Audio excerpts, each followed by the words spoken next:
Hi, and welcome to Experience Points by University XP.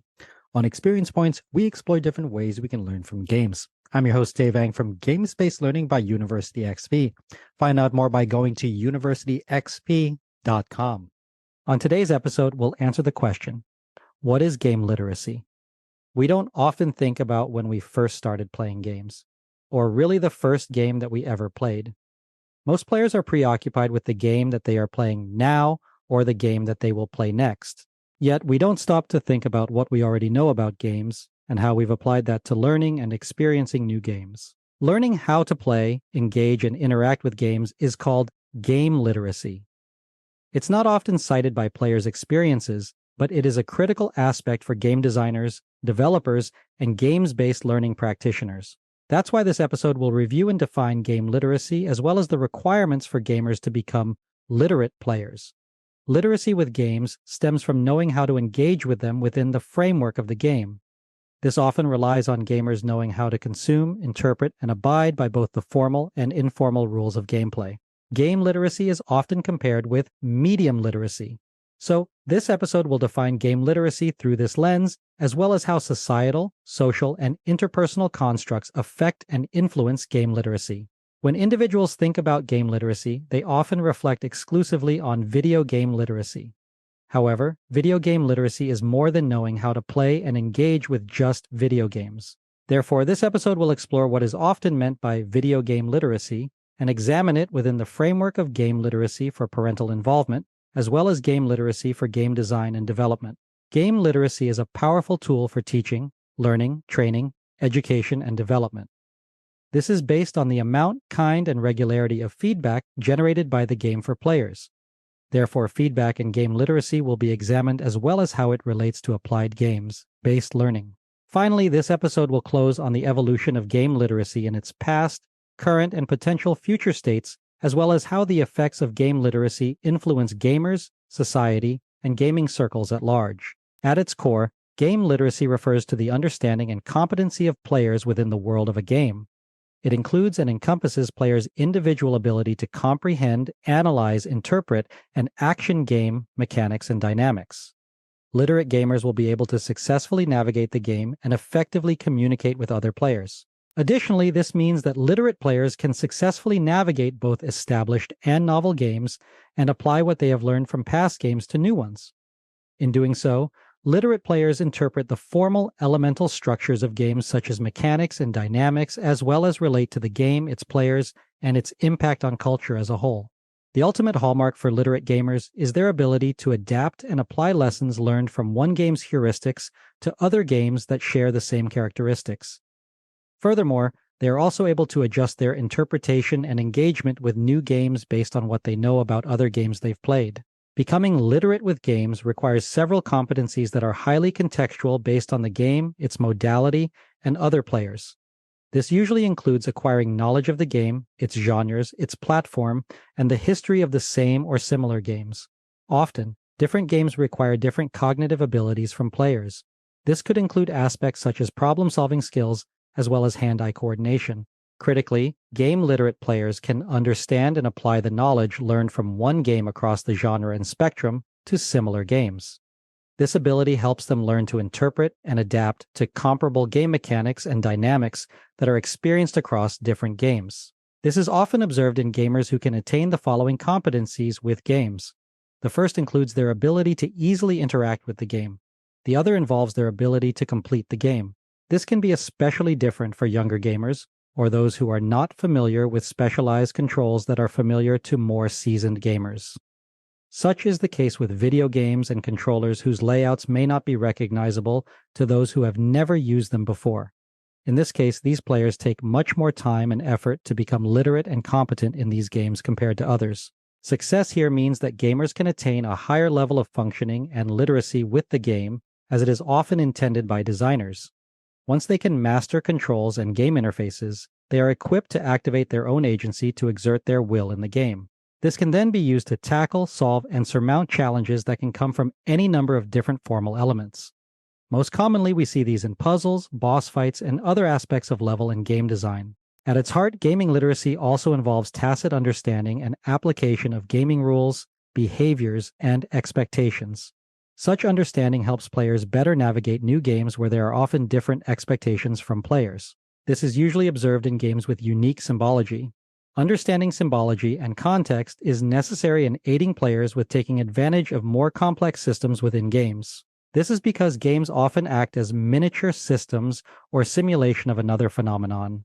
This can occur with realistic simulations that are meant to accurately replicate real-life training situations, such as with flight simulators.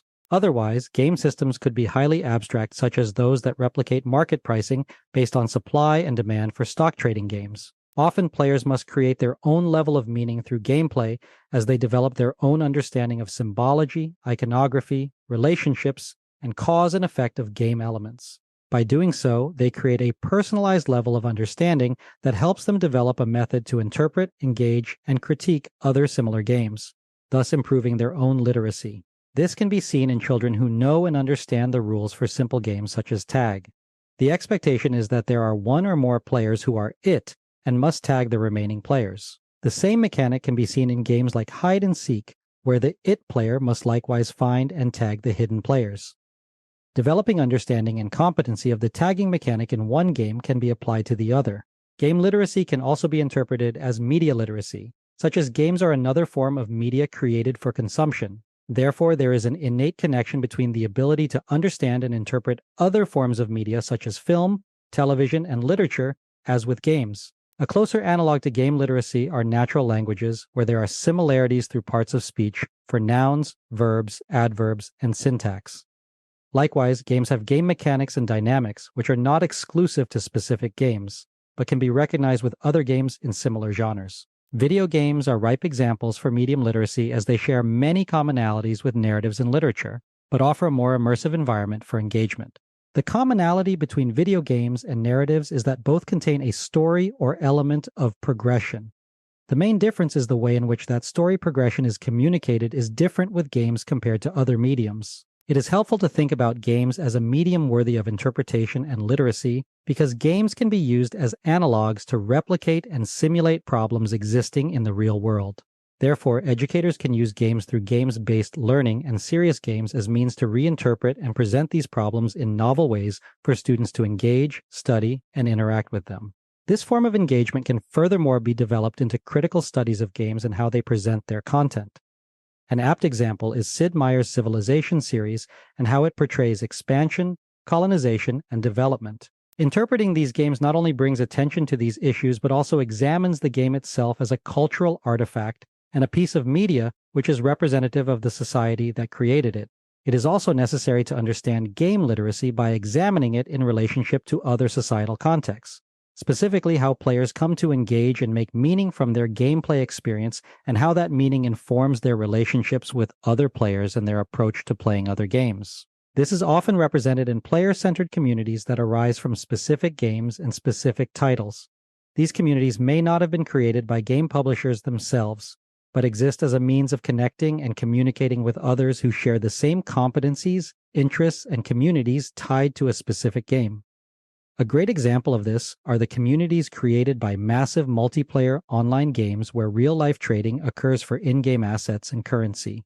The rise of these communities and the players that inhabit them are especially interesting for game literacy as they must create, adapt, and implement a whole new set of normative behaviors for this game that may not carry over to other games and communities. Therefore, those who inhabit these communities further the narrative created in-game by game designers and developers and iterate on the aspects of these fantasy worlds. This means that the social context of gameplay, game communities, and game literacy are intertwined with one another. So it makes sense to promote the general understanding of games as worthy mediums for engagement, review, and criticism. Doing so helps educators redefine the use of games as literacy tools and as an aid for achieving instructional goals.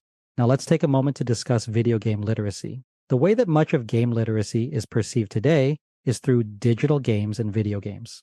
This is relevant because video games, as in the other forms of gaming media, represent a form of cultural currency. Video games are highly prevalent due to their ubiquity of access across computers, laptops, tablets, handhelds, and mobile devices. Because of this, it is important to understand video games as its own specific and separate form of media that requires its own literal interpretation. Therefore, supportive holistic video game literacy is on the rise as the form of engagement that players take with it.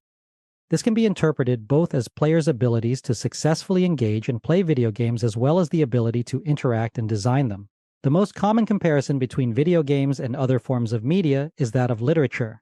However, that doesn't mean that one can interpret and criticize each medium according to the same rubric. Rather, the form of engagement between the two of them influences how users attain literacy. Both literature and video games require consumption, but video games require interaction, engagement, and decisions. Conversely, literature requires reading and comprehension. The form of interpretation that both literature and video games possess is that players and readers are often challenged to explain, frame, situate, and interpret both forms of media within separate contexts. The seasoned player may be able to compare the latest first-person shooter offering to the games that have come before it. Likewise, a well-read scholar will also be able to criticize and examine contemporary works against classical examples. However, video games are often accompanied by additional challenges, one of which is the comparison and application of different game components, mechanics, and dynamics which make up the game's internal system. These factors can often be reused across specific genres of games. Therefore, video game literacy relies on players' abilities to recognize these often used gaming conventions and apply what they know to a new game. An example of a common conception in video games is that of the player avatar. This is frequently represented in massive multiplayer online games where the avatar represents the player in the game world and all of the cosmetic and pragmatic information of that avatar as it exists and interacts within the game world. Perhaps the most discussed call to action with game literacy is for greater parental involvement to better understand and interpret the effects games have for different children. Doing so includes the side effect of the ability to discuss games in a healthy manner and further curate children's experience with games. One of the most common hurdles to surmount with parental involvement is to address parental disinterest in games. This can occur when the definition of gamer is widened to include adults who play on mobile devices as well as consoles and even tabletop games. Hurdling this step means that parents can engage with children in more proactive and responsible ways. The first of which involves leading meaningful conversations with children about their gameplay experience. Doing so helps them situate, relate, and interpret the rules, mechanics, and dynamics of games with analogous representations in the real world. Likewise, this parental involvement and activity with games helps parents utilize and promote games-based learning as an educational approach, where games are included as a medium of teaching and learning. Game literacy may not be a critical factor for game designers and developers, but it's important when considering the player experience and the user experience when playing and engaging with games. Game designers are especially critical of gaming literacy because their work will ultimately be shepherding in the gaming paradigms for the future. This can be surprising for many game developers because they can also be laughably bad at playing their own games. Despite this, game designers are still challenged to be familiar with different gaming conventions and how they are applied and combined to create new games. This is important from both an iterative and a quality control standpoint, such is the case with game development and playtesting. Continual playtesting, testing rules, and examining the player experience all powerfully influence an individual's gaming literacy. Ultimately, the challenge with gaming literacy for game designers and developers is to continually play, revisit, and iterate with games. That could come from a design standpoint. That could also come about through continual play and through reinforcement of main game mechanics and the game's core loop. This brings us to feedback and the concept of attempts in game literacy. The core loop represents a fundamental and critical aspect of formal game elements. It's important because it reinforces what players are doing continually throughout a game to its conclusion. This is why it's important to establish a strong and repetitive core loop that helps players develop competency and game literacy quickly through play. This can be done through core loop design that allows players to make multiple attempts towards a given objective so that there are minimal repercussions and consequences. Other players can also aid in the process by recommending new players beginner-friendly games for those that may not be so game literate. The selection of these specific games are important for those who require an opportunity to demonstrate basic competency in the game in order to eventually succeed at playing it. Often some of the easiest games to introduce to new gamers are two-player abstract games. These games often have a very light rule set and can be played with two players, a novice player and the host. Such a structure and relationship make it easier for new players to develop a burgeoning game literacy through both simple, structured gameplay and an instructive host. This can also be observed in video games that include a built-in tutorial that first introduces players to basic concepts in the game. The tutorial is returned to in order to help players iterate on these basic concepts and apply them to new ones that are revealed throughout play, the result of which provides an analog for players to follow when games are used for teaching and learning with games-based learning. Games-based learning must be leveraged by utilizing players' game literacy. Otherwise, the most captivating aspects of games, such as problem-solving and learning through iteration, cannot be leveraged for learners' success. This means that for games-based learning, serious games, and simulations to have the greatest impact, both the learners and educators must have established game literacy. However, this is easier said than done when both parties have varying different experiences and interpretations of applied games. Digital and video games can often be leveraged for this purpose for both educators and instructional designers. They often represent an accessible format for both parties to gain an understanding of basic game mechanics, dynamics, and heuristics of design. This is necessary when adapting existing games for teaching and learning, as educators are often called to host and teach the game to learners. This includes highlighting the goals, objectives, rules, and core loop of gameplay.